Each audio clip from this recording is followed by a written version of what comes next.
So today, lads, we're going to be talking a little bit about the reaction to Caitlin Clark getting her All-Star starting spot. And if you guys agree that Caitlin Clark deserved to be an All-Star, subscribe. We are literally 6 subscribers off hitting 52k. Trying to hit that by the end of the day. But anyway, now we are going to go on to it. And look, I mean this when I say this. I think there was an argument to be made, and I think you could, in good faith, vote for Skylar Diggins, Breanna, Alicia Gray, and I don't know, maybe Kelsey Plum. I think there's a good faith argument. I think it's hard to make a good faith argument for Caitlin over Paige because, one, Caitlin scores more points, has more assists, has more rebounds, and her team wins more, and her effective field goal percentage is the same as Paige's. Paige doesn't shoot many threes, but yeah, the fans are, and I don't even mean the fans, I mean the Hatelins. The Hatelins. We know what they are. There's no point calling them fans. But actually, you know what? No. I think there is a good point in calling them fans, because that's what they are. They are fans. They are Caitlin's second biggest fan group, because they are watching every single game. Like, if the Hatelins are watching every single game, they are, like, going out of their way to watch. Obviously, they're watching every single game. They're tweeting about Caitlin on a daily basis. So they might be your second biggest fan group, but they're not happy. They're not happy. Rigged public vote, who cares? I pity the players she selects on her team. There's a lot of semi-viral tweets, and I mean, I wish these people that get these viral tweets actually, voted for the All-Star game. I think if these people voted, it would be something. But yeah, this is my CDL quote tweets. I didn't realize I didn't have the tweets to bring up. Say this again. Oh wait, Caitlin is technically averaging less points than Paige Bueckers now. And Caitlin is averaging less blocks per game after the last game.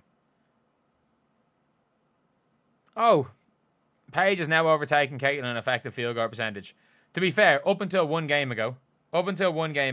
And also, just a heads up, Paige Bueckers has won less games in those 13. If I'm not mistaken, Paige has won 3 in those 13. Caitlin has won 5 in 9. So, yeah, she's won 2 less games than Caitlin. And couldn't even beat the Fever without Caitlin, let's be real. Fan voting such a joke. This league's a joke. She's going to pick a big, she can run P&R with 3 dead-eye shooters. Can name 10 better players right now who should be captain instead. But why didn't you vote for them? Clark selecting her first nod, yeah. Captain of the East, I cannot. All these people complaining. Most All-Star votes of all time, close to 1.3 million. Caitlin Clark had more votes than every single All-Star in 2023 combined. It's not even funny. Not even funny. Not to invest in a man, it just makes sense for her to be captain. Yeah, obviously. Obviously. Leading in turnovers, well, yeah, look who leads the NBA in turnovers every year. I don't even know who it is, but I can guarantee it's an All-Star. People ain't gonna like this. Turnovers, field goal percentage. Clark picks Aaliyah Boston, Breanna, Kelsey Mitchell, Alicia Gray. Yeah, I mean, I would assume she's gonna pick all of them, and I would assume she's gonna pick Paige as well. I would assume Fee Collier doesn't have that much UConn bias because, Gino Auriemma pretends she never went to UConn. For Gino Auriemma, there's all the UConn players, and then there's Fee Collier, that was just such a weird one. Maybe it was because they were just disappointing and they lost the streak and everything. But it's like, even coming into the the finals, he went to the game and it was almost like it was Stewie was the player he was going to see. But yeah, it is a really, really interesting one all around. And apparently now Caitlin Clark can't start the All-Star game because she's averaging, 5.6 turnovers per game. And I'm just letting you guys know, these brain-dead individuals, Caitlin Clark was averaging over 6 turnovers per game at the All-Star weekend last year. Literally. She was averaging more turnovers per game than this time last year than she is this time this year. She's averaging more points per game. Like, by the way, she was a starter. She was a starter last year in the All-Star game.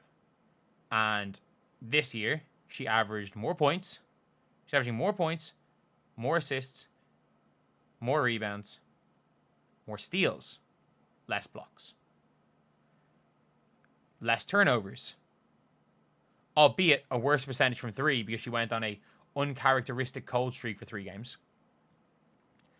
But when she's on the floor, Caitlin has been, at worst, equally as good as she was before the All-Star break, and realistically better than she was before the All-Star break last year. It is one of those things where it's like, all these people crying about Caitlin Clark's captain, maybe y'all should have spent more time voting instead of writing entire essays about her body language and hate watching. And that's the thing, we all saw it. We all saw it when there was a day that the Wings, the Sky, and the Fever all played at the same time. And these people claiming to be fans of the Wings, or claiming to be fans of Paige, claiming to be fans of Angel Reese, every single one of them, instead of watching the player they claim to be fans of, which we know they're not really fans of those players, because nobody watches those players. We can see it in the ratings numbers. They were all watching Caitlin Clark play, just to hate watch. They would all rather watch Caitlin Clark than the players that they pretend to be fans of. And realistically, they're not even fans of those players. They just hate Caitlin Clark.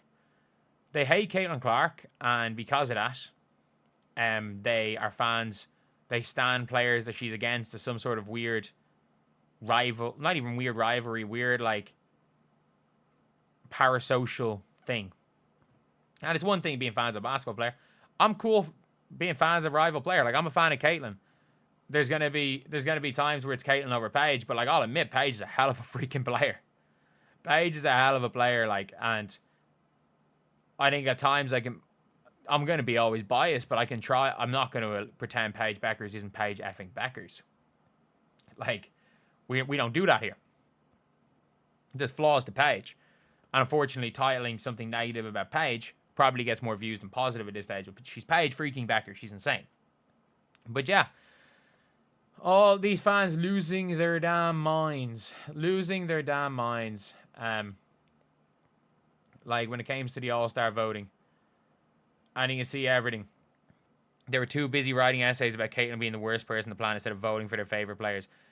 I've seen some ballots from All-Star, and I think they should have their voting privileges revoked. Media voting for her to be a starter. She's currently injured, averages 6 turnovers, misses half her games, and half the games she's played in has been asked, but not voting for Paige or Angel. Man, Angel Reese has been asked in 50% of the games she played, and do you want to know what the difference is? Angel's team has 4 wins. Angel's team has 4 wins right now, lads. They have 4 wins. And they might have 5 wins if they beat the garbage LA Sparks. And yes, the Fever did lose to the Sparks. Caitlin Clark didn't play. Caitlin Clark did not play that game. And let's be honest. Caitlin, like, if Caitlin had played that game, there's no way they blew that game against the Sparks. They would have been up, to be fair, they were up 10 points going into the 4th, so. The Fever just have been horrendous in the 4th. And they were as bad against the Valkyries, so maybe they would have been the same if Caitlin played. But, yeah, that is it, lads. That's the video. I'll see you guys.